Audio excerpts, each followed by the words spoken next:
샬롬 미디어 동산 박유성 전도사입니다. 온라인 모임에 오신 성도님들을 환영합니다. 제가 한 2주간 컨텐츠를 만들지 못했습니다. 휴일도 있었고 또 저도 개인적으로 건강이 악화되어서 코로나로 좀 격리되어 있었습니다. 여러분들 모두 건강하시기 바랍니다. 코로나 이게 만만치가 않습니다. 지난주 설교는 세 편의 설교가 있었죠. 은혜, 위로, 사명, 이 세 가지 주제를 가지고 세 편의 설교를 조현철 목사님께서 전달해 주셨습니다.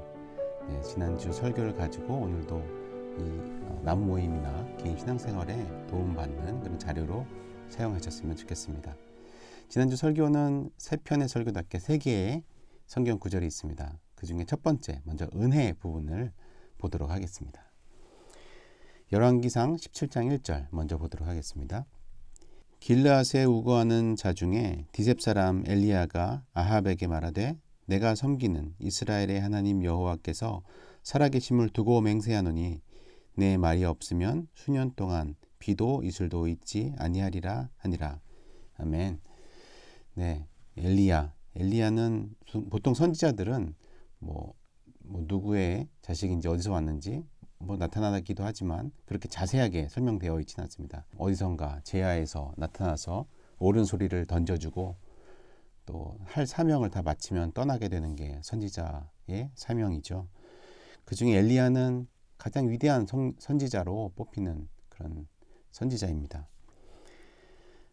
그 당시 북이스라엘, 북왕국의 왕에게 이렇게 얘기하는 겁니다. 내가 말하지 않으면 비도 없고 이슬도 없다. 비 안 오고 이슬이 없다라고 하는 게 얼만큼 중요한 일이냐면 그 당시는 농경 사회였기 때문에 그것을 지탱해 주는 것이 날씨였죠. 비가 오지 않고 이슬이 내리지 않으면 마실 물도 없고 곡식도 자라지 않게 되겠죠. 또 동물들도 가축들도 자랄 수 없게 되겠죠. 결국은 그런 흉년이라든지 기근을 뜻하는 말이 됩니다. 결국 그 말이 엘리야에게 달려 있다라고 하는 겁니다. 이 얼마나 발칙한 도발입니까? 이런 외침을 하고 엘리야는 그릿시냇가에 숨어 지냅니다. 숨어 지내는 동안에 물론 이렇게 하나님께서 숨어 있으라고 얘기해 주시죠. 거기에 뷔페가 차려져 있는 게 아니고요. 까마귀가 와서 먹을 것을 좀 갖다 주고, 까마귀가 엄청나게 좋은 걸 갖다 줬을까요? 그렇지 않을 겁니다. 그리고 나서 거기서 벗어나서 또 사르밧으로 가게 되는데 사르밧에서도 한 과부에 의해서 먹을 것을 좀 나누어 받도록 그렇게 상황이 연출이 되죠. 하나님의 말씀을 따라가는 길입니다. 하나님의 사명을 따라가는 길입니다. 그 길 가운데 이렇게 하나님 말씀을 따랐더니 그렇게 외치고 나서 어딘가 숨어서 까마귀에게 먹을 것을 받아 연명하고 또 형편이 정말 좋지 않은 과부에게, 과부는 당시 약자였죠. 굉장히 뭔가 일을 할 수도 없고 뭔가 사회적인 그런 경제적인 약자에 속하는 그룹인데 그 과부에게 정말 그 과부가 오늘 먹고 이것만 먹고 죽으리라 하는 그 식량을 가지고 연명하면서 살아가게 됩니다. 이렇게 하나님의 말씀을 따른다면 모든 일이 형통하고 모든 일이 잘 되고 딱 모든 게 맞아떨어져서 풍족하게 되어야 되는 것이 아닌가 이렇게 생각할 수 있지만 하나님의 은혜는 그 상황 가운데 정말 필요한 것들을 또 준비시키시고 그 상황을 이끄시는 그 은혜로, 함께 하시는 은혜로 존재하게 됩니다. 하나님께서는 우리를 이끄시는 방식이 단기적인 승리가 아니라 정말 최종의 승리를 위해서 우리를 연단시키시기도 하시고 이러한 상황에서 이렇게 까마귀와 과부를 통해서 우리에게 은혜를 베푸시기도 합니다. 그것이 내 뜻이 아닐지라도 하나님께서 주시는 그런 은혜들, 작은 은혜일지라도 은혜들이 내 삶 가운데 숨어 있습니다. 그것을 은혜로 받아낸다면 내가 그 사람은 은혜를 받은 사람이 될 것입니다.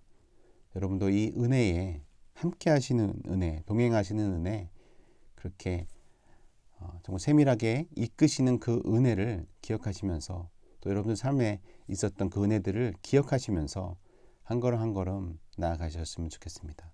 이렇게 은혜를, 엘리야에게 있었던 은혜들을 생각해 보면서 나에게 있었던 은혜들은 무엇인가 또 생각해 볼 수 있으면 좋겠습니다. 네, 두 번째 부분, 위로입니다. 위로, 여기 성경 말씀 읽도록 하겠습니다. 열왕기상 19장 7절에서 8절입니다.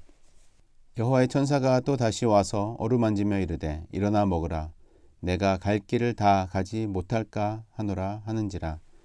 이에 일어나 먹고 마시고 그 음식물의 힘을 의지하여 40주 40야를 가서 하나님의 산 호렙에 이르니라. 아멘. 아합 왕과의 850대 1의 그런 제사장들과 전투를 하게 됩니다. 전투를 할까? 그 바알 선지자들과 대결을 하게 됩니다. 거기서 사실은 승리를 하죠. 하나님께서 승리케 하시죠. 근데 승리 후에 이젠 됐다. 모든 것이 다 이루어졌고 아합이 말을 들었다. 그런 소식이 들려오는 것이 아니라 이세벨이 화나서 잡아 죽이려고 쫓아오게 되죠. 북왕국이 단에서부터 베델까지인데 베델 밑에 브엘세바까지는 남왕국으로 되어 있습니다. 그러니까 지금 자기 나라 북왕국 단에서부터 베델까지 그걸 넘어서 브엘세바 그 밑에 남왕국까지 또 거길 넘어서 하룻길을 더 가서 로뎀나무가 있는 곳에 사막에 로뎀나무가 있는 곳에 이르러서 도망하게 된 것입니다. 굉장히 멀리 도망한 것이죠. 북왕국에 이세벨이 쫓아오기 때문에 승리를 했음에도 이렇게 도망자 신세가 되었습니다. 사실 굉장히 낙심했을 것입니다. 얼마나 무서웠고 두려웠으면 자기 나라 국경을 넘어서 또 남왕국의 국경을 넘어서 하룻길을 더 가서 사막에 숨어 있었을까요? 로뎀나무도 뭐 그렇게 대단한 나무도 아닙니다.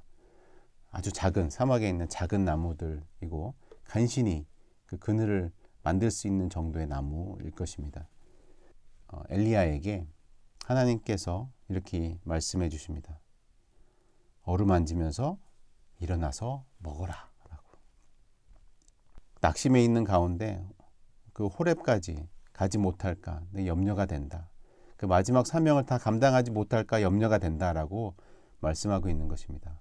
우리에게도 주님께서 찾아와서 그렇게 말씀해 주셨던 기억들이 있으실지 모르겠습니다. 의성아, 일어나 먹어라. 어루만지면서 힘내서 마지막까지 끝까지 사명을 잘 감당했으면 좋겠다. 여러분들에게 하는 그런 음성을 이 엘리야를 통해서 다시 한번 생각해 보시면 좋겠습니다. 그래서 이렇게 다시 한번 힘을 내고 일어나서 하나님의 사명을 감당하는 그 길에 하나님의 뜻을 행하는 길에 끝까지 위로를 받으며 다시 한번 일어나서 갔으면 좋겠다. 그래서 이 마지막 사명에 이르게 됩니다. 세 번째 설교 사명. 성경 말씀 읽고 가겠습니다. 열왕기상 19장 15절에서 16절. 여호와께서 그에게 이르시되 너는 내 길을 돌이켜 광야를 통하여 다메섹에 가서 이르거든 하사엘에게 기름을 부어 아람의 왕이 되게 하고 너는 또 님시의 아들 예후에게 기름을 부어 이스라엘의 왕이 되게 하고 또 아벨 무홀라 사벳의 아들 엘리사에게 기름을 부어 너를 대신하여 선지자가 되게 하라. 아멘. 다시 힘을 내어서 호렙에 이른 그 엘리야에게 사명을 전달해 주십니다. 다시 마지막 사명, 그 아람의 왕으로 하사엘을 세우고 북이스라엘의 왕으로 예후를 세우고 다음 너를 대신할 선지자로 엘리사를 세우라 라고 하는 것이죠. 낙심해 있는 엘리야를 대신해서 그 다음을 이끌어갈 사명자들을 세우라고 하시는 것입니다. 여기까지 오는데 그 은혜를 경험하고 또 승리를 경험했지만 낙심한 엘리야에게 위로를 전달하시면서 마지막 그 사명의 길까지 이끌어 주십니다. 그래서 그 마지막 사명 가운데 그 호렙산 가운데 세미한 음성으로 갈 바를 알려주십니다. 그 거창한 것들이 아니었습니다. 상황이 개선되는 것들이기보다는 앞으로 달려갈 길을 잘 갈 수 있도록 다시 한번 은혜와 위로를 부어주시는 것입니다.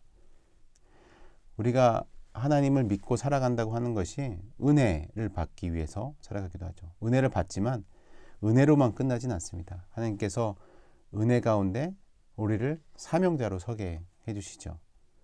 결국 하나님의 뜻을 행하는데 하나님의 뜻으로 살아가는데 우리의 삶을 바치도록 하고 있습니다. 그렇지만 그것이 강제로 되는 것이 아니라 우리가 주님의 사랑을 받으면 그렇게 반응하도록 당연히 우리가 자발적으로 그렇게 되도록 되어 있습니다.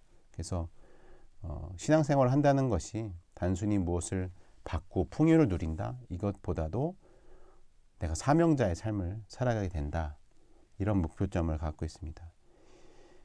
그런 은혜를 먼저 누리고 위로를 누리고 사명자로 살아가는 우리들에게 또한 그 하나님께서는 은혜와 위로를 다시 부어주십니다.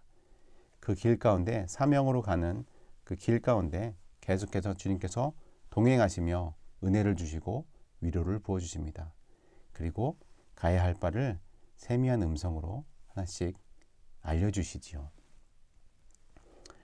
여기에는 주님과 동행하는 이 길에는 또한 기쁨이 따르기 마련입니다. 그것이 하나님의 나라, 하나님의 통치 가운데 살아가는 천국이라고 할 수 있겠죠. 하나님께서 부르신 길, 그 길이 꽃길이 아닐 수도 있습니다. 그런데 이 말을 들을 때 어떤 한 드라마의 대사가 생각났었는데요. 이제 꽃길만 걸을 거야 라고 하는 그 멜로가 체질, 거기서 있었던 대사인데, 사실 근데 꽃길은 비포장도로라는 것이죠. 포장된 도로가 아니죠. 네, 주님과 가는 그런 꽃길일 수 있습니다.